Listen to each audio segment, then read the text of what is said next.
Okay, Bismillahirrahmanirrahim. Assalamualaikum warahmatullahi taala wabarakatuh.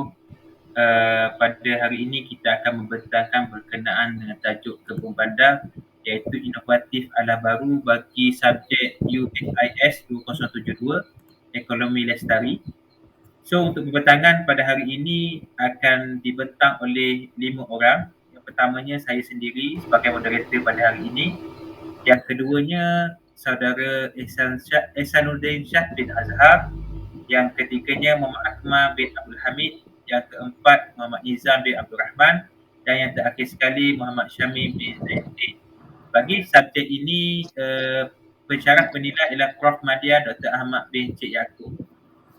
Seterusnya, ini merupakan carta organisasi bagi syarikat ini, di mana Ketua Jabatan Eksekutif ini adalah saya sendiri, Ahmad Amir Kusani, dan yang lainnya adalah Ketua Jabatan Kewangan, Saudara Nizam, Ketua Jabatan Pemasaran, Saudara Akmal, Ketua Jabatan Sumber Manusia, Saudara Ihsan, dan akhir sekali Ketua Jabatan Operasi adalah Saudara Syamim. Okey, pada hari ini kita akan membentangkan berkenaan sebelah perkara bagi projek kebun bandar. Yang pertamanya adalah melibatkan sedikit latar belakang dan pengenalan isu hala tuju pelibatan masyarakat, elemen-elemen SDG, sistem instrumen ekonomi Islam, pengurusan dan kewangan, contoh pelaksanaan kebun bandar yang telah dibuat di mana-mana PBT, dan akhir sekali penghasilan projek. Ini adalah perkara-perkara yang kita akan bincangkan pada hari ini. Bagi pengenalan kebun bandar, saya persilakan saudara Nizam untuk menerangkan dengan lebih detail berkenaan dengan projek kebun bandar ini. Dipersilakan. Assalamualaikum warahmatullahi wabarakatuh. Terima kasih kepada saudara Ahmad Amri Kusani. Okay, next. Okey, untuk pengenalan kebun bandar ialah merupakan projek di dalam satu konsep program bumi hijau yang diperkenalkan oleh Kementerian Pertanian dan Industri Asas Tani pada tahun 2008. Program ini adalah satu langkah menggalakkan rakyat menyediakan bahan makanan sendiri melalui tanam, ternak dan makan sendiri.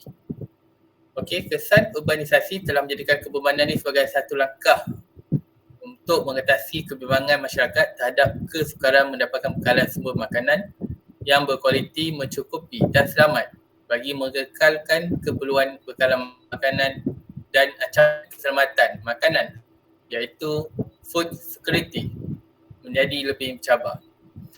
Dalam menjadikan kebun bandar ini, komuniti setempat digalakkan bekerjasama dengan organisasi dan agensi yang relevan dalam merancang pengisian kebun tersebut, termasuklah penggunaan teknologi cekap tenaga, penghasilan yang lebih berkualiti dan penerokaan pasaran yang lebih luas.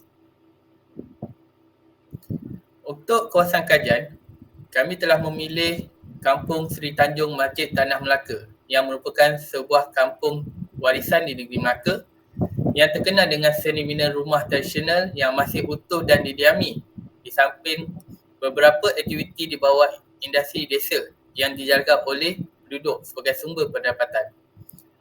Sumber tanah yang subur bersebelahan dengan kolam tabatan banjir merupakan sumber utama bekalan air yang menjadikan kawasan ini sesuai untuk diusahakan dengan sektor pertanian dan peternakan.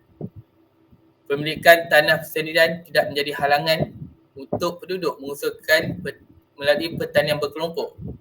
Melalui perkembangan teknologi terkini, pembangunan kebun bandar dilihat salah satu langkah anjakan paradigma dalam memajukan lagi pertanian konvensional ini supaya tidak ketinggalan dengan arus perdana masa kini. Okey, kajian ini berfungsi melalui kertas cadangan, iaitu memberi fokus kaedah pelaksanaan kebun bandar dengan mengambil kira pelbagai faktor bermula dari mengenal pasti komuniti dan pemilihan lokasi, rakan kerjasama strategik, sumber awal kewangan dan hasil daripada pelaksanaannya. Dalam memastikan pelibatan komuniti dan kelangsungan kebun bandar ini relevan dengan keadaan semasa, penerapan elemen Sustainable Development Goal SDG dan sistem instrumen ekonomi Islam diterapkan dalam kertas cadangan ini. Oleh demikian, kajian ini dapat berfungsi sebagai cadangan yang relevan holistik sekaligus dapat dipraktikkan di lapangan. Okey, bab kedua ialah berkaitan dengan latar belakang Internet of Things, IoT. Okey, sedikit latar belakang berkenaan dengan Internet of Things. Internet pelbagai benda atau lebih dikenali sebagai Internet of Things, IoT, merujuk kepada segala peranti elektronik sebagai alat atau komponen yang berkreasi sama sendiri melalui internet. IoT merujuk kepada perubahan teknologi, revolusi industri 3.0 kepada revolusi penelitian 4.0.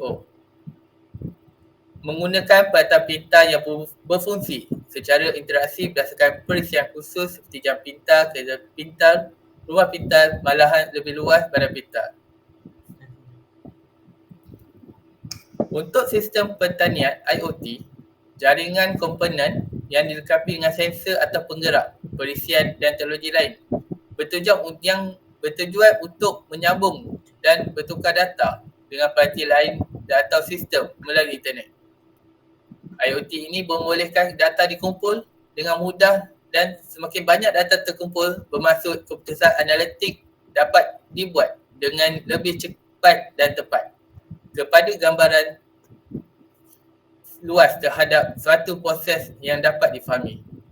IoT pertanian dan untuk mengawasi keadaan tanah, pengaliran, cuaca semasa dan kesihatan ternakan. Sebagai contoh, data kadar kelembapan tanah diperolehi daripada sensor kepada pekanan data.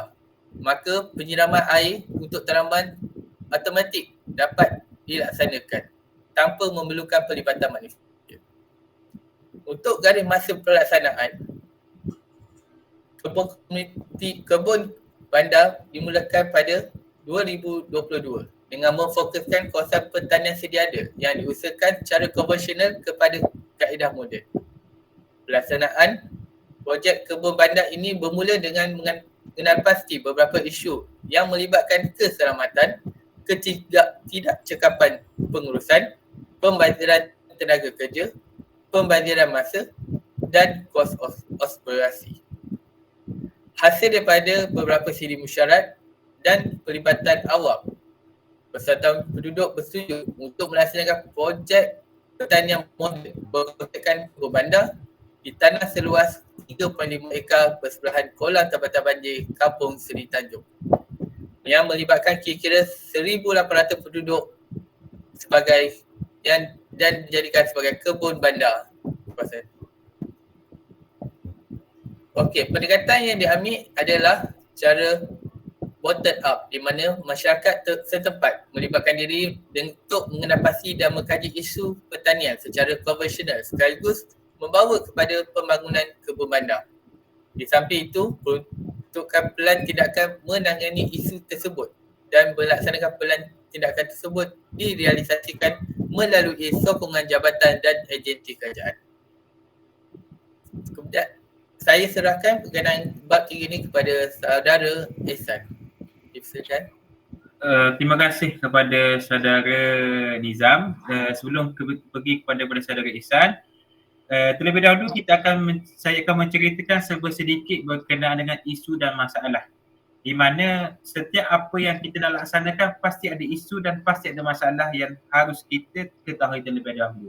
Jadi untuk isu pada projek kebun bandar ini, kita ada 6 perkara yang telah kita teliti di awalnya untuk makluman saudara Nizam lah. Yang pertamanya adalah melibatkan tanah terbiar tidak diusahakan. Yang keduanya melibatkan tidak memanfaatkan penggunaan teknologi bagi pertanian. Kalau kita sedia maklum pada awal tadi kita ada berbincang berkenaan dengan sistem IoT atau sistem yang melibatkan suatu perkara sistem yang moden lah. Dan yang ketiganya adalah melibatkan ruang hijau yang tidak digunakan untuk menjana pendapatan. Dan yang keempat adalah penggunaan baja kimia di dalam pertanian moden.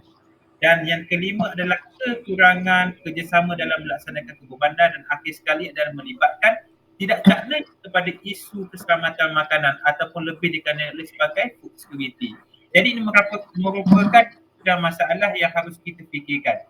Jadi untuk meneruskan agenda seterusnya, saya menjemput saudara Ehsan untuk menceritakan sedikit berkenaan hala tuju projek ini. Dipersilakan saudara Ehsan. Okey, terima kasih kepada saudara Amdi. So, hari ini saya akan beritakan pasal hala tuju projek ini. So, matlamat utama kami adalah kebun bandar inovatif adalah memenuhi keperluan asas manusia, terutamanya komuniti yang tinggal di penempatan yang mempunyai limitasi dari segi wang. So, objektif kami adalah mewujudkan kawasan penempatan dan kejidanan yang sesuai, didiami, berdaya tahan dan mampan. Misi adalah membangunkan kebun bandar yang sistematik, tersusun dan mampan di Malaysia, menyemarakkan pembangunan kebun bandar di kawasan pembandaran seluruh negara. Yang ketiga adalah memupuk minat, semangat kerjasama dan integrasi sosial di kalangan masyarakat melalui aktiviti kebun komuniti bandar. Dan seterusnya adalah menyelaras kerjasama di antara agensi dan mewujudkan platform bagi menggalakkan pelibatan dan kerjasama semua platform bagi menggalakkan pelibatan dan kerjasama semua pihak dalam pelaksanaan kebun bandar. Yang terakhir sekali adalah menggalakkan komuniti menghasilkan makanan berkualiti bagi menyokong keperluan harian. Seterusnya saya akan bagi tahu pasal teras dan strategi. So, teras yang pertama adalah menyediakan perancangan platform dan program pembangunan kebun bandar bagi menyokong pelaksanaan pembangunan hijau di seluruh negara. Strateginya yang pertama adalah mengenal pasti lokasi kawasan atau ruang yang sesuai bagi pembangunan kebun bandar. Strategi kedua adalah menyediakan mekanisme pelaksanaan untuk pembangunan dan pelaksanaan kebun bandar. Strategi ketiga adalah menyediakan program dan aktiviti kebun komuniti bandar yang menyokong pembangunan hijau negara. Teras yang kedua adalah melaksanakan pembangunan kebun bandar yang tersusun dan sistematik serta menyokong kemampanan alam sekitar. Bagi strategi untuk teras yang kedua adalah merancang dan membangunkan kebun bandar yang bersesuaian dengan persekitaran setempat. Strategi kedua adalah mewujudkan persekitaran kebun bandar yang bersih, indah, selamat dan mampan. Seterusnya adalah mematuhi peraturan dan garis panduan yang ditetapkan oleh PBT. Bagi teras yang terakhir adalah memupuk semangat kerjasama dan integrasi sosial dalam kalangan masyarakat melalui amalan pembudayaan kebun bandar. Strateginya adalah menggalakkan pelibatan komuniti dalam kebun bandar secara kolektif dan sepakat, meningkatkan jaringan kerjasama dan pelaksanaan dan kemahiran komuniti dalam aktiviti penanaman dan perkebunan. Yang terakhir sekali adalah mempromosikan aktiviti kebun bandar secara berkesan dan berterusan. Seterusnya saya serahkan kepada rakan seperjuangan saya untuk meneruskan slide ini. Baiklah, terima kasih kepada saudara Ehsan. Berikut saya akan membentangkan berkenaan dengan penglibatan masyarakat dan juga agensi dalam menjayakan kebun bandar ini. Untuk makluman, sebenarnya penyertaan masyarakat ni kita bagi kepada dua kategori, iaitu individu dan juga secara berkumpulan. Di mana bagi secara individu, sebenarnya aktiviti perkebunan yang dijalankan individu atau orang perseorangan di kawasan tanah kosong kediaman sendiri, sama ada di hadapan ataupun tepi dan belakang kawasan rumah. Bagi kebun bandar secara berkumpulan pula, iaitu aktiviti perkebunan yang dijalankan oleh komuniti setempat secara sukarela atau di atas sesuatu kawasan tanah. Yang mana kebanyakannya kebun komuniti dijalankan secara berkumpulan yang diusahakan lebih daripada 10 peserta. Bagi pengurusan kebun bandar pula sebenarnya pada masa ini sebenarnya kebun bandar diuruskan oleh persatuan penduduk atau NGO ataupun sekumpulan penduduk, yang mana ianya digalakkan untuk mempunyai seorang ketua komuniti ataupun local champion yang berpengetahuan dalam operasi ini. Dan juga pihak NGO atau agensi yang terlibat juga boleh menjadikan kebun bandar ini sebagai satu inisiatif untuk membantu semula atau CSR komuniti penduduk yang selama ini telah menyokong perkhidmatan ataupun perniagaan mereka. Jadi next slide, iaitu saya akan membentangkan berkenaan dengan elemen-elemen Sustainable Development Goal SDG. Next. Untuk makluman, kita ada dalam projek ini kita ada dalam 4 SDG yang terlibat. Yang pertama adalah SDG yang keempat iaitu pendidikan yang berkualiti. Bagi program kebun inovatif ini dapat mendidik penduduk berkenaan dengan kepentingan sebenarnya dalam menjaga sekuriti makanan. Dan yang kedua, menyampaikan maklumat secara terus kepada penduduk supaya menjaga kebersihan serta meningkatkan kesedaran bagi penggunaan bahan sisa kita semula. Bagi SDG yang kedua iaitu SDG yang ketiga, kehidupan dan kesihatan yang baik. Yang mana kesan daripada aktiviti kebun bandar ini memberi kesan fizikal, mental, rohani dan diet pemakanan seimbang kepada komuniti setempat. Yang mana ianya dapat juga meningkatkan kegembiraan dan kebahagiaan ketika penduduk bersama-sama, bergotong royong, meningkatkan rasa segar dan aktif dan meningkatkan rasa santai dan mengurangkan ketekanan, ketakutan dan juga kemarahan. Bagi SDG yang ketiga iaitu SDG yang 11, kemapanan bandar dan komuniti. Untuk makluman, pembangunan kebun inovatif ini adalah bertujuan untuk menggalakkan aktiviti pertanian di kalangan penduduk tempatan dan juga unit kejiranan. Dan ia juga dapat membina serta meningkatkan hubungan kejiranan serta sebagai lokasi dalam mewujudkan tempat untuk interaksi sosial. Bagi SDG yang terakhir iaitu SDG 12, penggunaan dan pengeluaran yang bertanggungjawab iaitu ianya dapat merangsang ekonomi setempat melalui inovasi hijau serta mewujudkan peluang pekerjaan serta membekalkan nutrien percuma kepada penduduk dan dalam memperkenalkan pengeluaran makanan tempatan di samping dapat mengurangkan perbelanjaan dan menjana pendapatan penduduk setempat. Jadi seterusnya saya serahkan kembali kepada moderator iaitu saudara Ahmad Amri. Okey, terima kasih saya ucapkan kepada saudari Ehsan di atas penerangan berkenaan ahli 7 dan juga saudara Akmal berkenaan dengan dia punya elemen sustainable dan juga pelibatan masyarakat lah. Jadi untuk seterusnya apa-apa sebarang projek pun kita mesti ada sistem instrumen ekonomi Islam. Maknanya apa yang kita gunakan untuk menjayakan projek ini. Jadi untuk melaksanakan projek kebun bandar inovatif ala baru ini terdapat dua kaedah yang kita boleh guna. Yang pertamanya adalah instrumen istisna yang merupakan satu kontrak transaksi jual beli di mana penjual atau pengeluar bersetuju untuk menyiapkan pembuatan atau penghasilan aset berdasarkan kepada spesifikasi yang dipersetujui. Yang keduanya adalah konsep kod ataupun dikenali sebagai kod Al-Hasan atau Qadrul Hasan adalah kontrak pembiayaan untuk tujuan kebajikan dan dalam masa yang sama memenuhi keperluan kewangan peminjam. Di mana kat sini dia merupakan satu kaedah yang boleh diguna untuk kita menjayakan satu projek. Tapi kita harus ambil kira 3 perkara yang kita harus fikirkan ataupun kita harus berhati-hati. Yang pertamanya tidak boleh menggunakan unsur faedah ataupun interest di mana unsur faedah interest ni merupakan satu perkara yang menjerumus kepada riba. Yang kedua ni adalah melibatkan produk dan perkhidmatan yang mestilah halal dan patuh syariah. Dan yang terakhirnya melibatkan tidak menawarkan produk dan perkhidmatan dengan unsur-unsur haram seperti riba, roro, iktikad dan maisik. Jadi untuk seterusnya saya serahkan kepada saudara Syamin bagi penerangan sedikit berkenaan pengurusan dan juga kewangan bagi projek kebun bandar ini. Dipersilakan saudara Syamin. Terima kasih moderator pada hari ini. Seterusnya saya akan berceritakan tentang pengurusan dan kewangan projek bagi kebun bandar ini. So kita dah bagikan kepada 3 main utama lah, iaitu pengurusan, pemasaran. So dari segi pengurusan adalah melibatkan bayaran pekerja di mana kita mengambil pekerja 2 orang daripada warga tempatan dan juga melibatkan kos pembelian sebanyak 700 dan juga kos utility sebanyak 200 iaitu elektrik dan sebagainya. Kemudian melibatkan pemasaran di mana harga sekilo cendawan ini adalah lebih kurang 8 hingga RM9 sebungkus dan ia disusun mengikut grade dan boleh dijual 2 kali ganda lebih tinggi.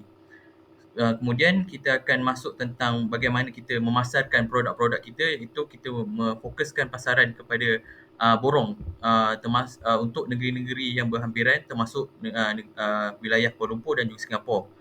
Seterusnya kita membuat pasaran runcit kepada pasaraya yang besar seperti Maidin, Giant dan Econsave. Seterusnya bab kewangan pula, kita menganggarkan sebanyak modal permulaan iaitu sebanyak 96,412. Ini sebagai kita punya permulaan modal lah. Dan anggaran hasil pulangan bagi setiap bulan adalah sebanyak 7,093. Dan penyediaan, kita menyediakan 2 buah rumah cendawan, iaitu menyediakan lebih kurang 50,000 unit setahun dan dapat menyediakan 2.5 kali pusingan penanaman cendawan tiram sepanjang tahun, iaitu lebih kurang purata 250 gram setiap bongkah. Dan akhir sekali ialah pendapatan kasar. Kita menganggarkan dalam masa 5 tahun projek ini akan mendapat anggaran lebih kurang 562,500, dan jumlah ini adalah sebanyak 211,790 yang memberi pendapatan bersih projek ini adalah 350,710. Seterusnya saya akan menyerahkan kepada saudara untuk menyambung tajuk seterusnya. Terima kasih. Okey, untuk pelaksanaan kebun bandar di Malaysia ini merupakan contoh-contoh projek yang telah berjaya dilaksanakan. Saya serahkan kepada saudara Akmal untuk bercerita sedikit berkenaan dengan contoh kebun bandar di Malaysia ni. Terima kasih saudara Ahmad Amri Kusani, yang mana antara contoh-contoh pelaksanaan kebun bandar di Malaysia adalah ini yang mungkin yang terbaik, iaitu iPlay Park PJ, yang mana pada 25 hari bulan Julai 2016 MBPJ telah memeterai satu perjanjian persefahaman iaitu MOU dengan 4 stakeholder, iaitu Medan Prestasi Senang Berhad, Kolej Perkembangan Awal Kanak-Kanak Malaysia Social Enterprise Development Association, dan Majlis Perwakilan Penduduk Zon 1 bagi pelaksanaan projek Taman Tema PJ kita Park 1, iaitu iPlay Park di Urban Park 1 Damansara Damai. Ini adalah kawasan-kawasan ni lah. Dan yang kedua iaitu Community Pearl Villa Kuala Langat, yang mana pelaksanaan kejaraan hijau adalah di Taman Banting Baru, yang mana ianya ada selaras dengan pelaksanaan program Zon Bersih Majlis Daerah Kuala Langat bagi tahun 2017. Di samping itu juga penyediaan bagi pembangunan kebun komuniti adalah seperti menggandakan pembahagian lot kawasan kepada para penduduk wakil komuniti, yang mana ianya bertujuan untuk menggalakkan aktiviti pertanian di kalangan penduduk tempatan dan unit kejaranan dengan inovatif, seperti pendekatan yang kita tengok sekarang adalah penggunaan sistem penuaian air hujan iaitu SPA. Jadi seterusnya bagi penghasilan projek ni saya serahkan kembali kepada moderator kita iaitu Ahmad Amri Kusani. Okey, terima kasih kepada saudara Akmal berkenaan sedikit penerangan contoh-contoh tempat yang telah dijadikan kebun bandar. Bagi penghasilan projek, kita boleh rungkaikan kepada dua keadaan. Yang pertamanya adalah melibatkan kawasan kejiranan, yang keduanya adalah melibatkan kepada individu. Di mana untuk kepada individu ni kita akan lebih menghargai alam sekitar itu. Yang keduanya kita boleh melihat pergaulan di antara komuniti tersebut. Maknanya bukan hidup bersendirian ataupun sebatang kara. Yang ketiganya menjadi terapi minda untuk menghilangkan tekanan. Ini melibatkan apabila kita terlibat dengan alam semula jadi ini secara tidak langsung, ia akan menghilangkan tekanan dalam diri kita. Dan manakala aspek yang kedua adalah melibatkan kawasan kejiranan, di mana perkara ini akan mewujudkan satu kejiranan yang harmoni, di mana dapat meningkatkan kualiti hidup di satu kawasan kejiranan, dan yang akhir sekali adalah menjamin persekitaran yang mampan. Ini merupakan hasil projek bagi individu dan kejiranan tadi. Manakala bagi masyarakat pula ia merujuk kepada melahirkan masyarakat yang berdikari bersesuaian dengan objektif kebun inovatif yang dijalankan tersebut. Yang keduanya melahirkan masyarakat yang menghargai alam sekitar, dan yang ketiganya melahirkan generasi muda yang meminati kepada kelestarian alam sekitar. Manakala kepada kawasan sekitar membangunkan tanah-tanah terbiar seperti mana isu dan masalah di awalnya tadi. Yang keduanya kawasan terbiar nampak lebih ceria. Yang ketiganya mengurangkan masalah penyakit-penyakit seperti denggi. Ini melibatkan apabila satu kawasan itu tidak dijaga, tidak dipelihara, pasti haiwan serangga akan berada di tempat tersebut. Dan yang akhir sekalinya mencegah membiaknya haiwan perosak. Okey, bagi untuk penutup bagi keseluruhan penghasilan projek pada hari ini, kita dapat gambarkan pada awalnya merupakan satu masalah, kita boleh terjemahkan dengan penggunaan teknologi IoT tersebut dan sebagainya, di mana isu-isu dan masalah itu diterjemahkan kepada bentuk-bentuk penghasilan ataupun pelibatan SDG tersebut. Jadi itu sahaja untuk pembentangan grup kami pada hari ini. Terima kasih kepada semua. Assalamualaikum warahmatullahi taala wabarakatuh.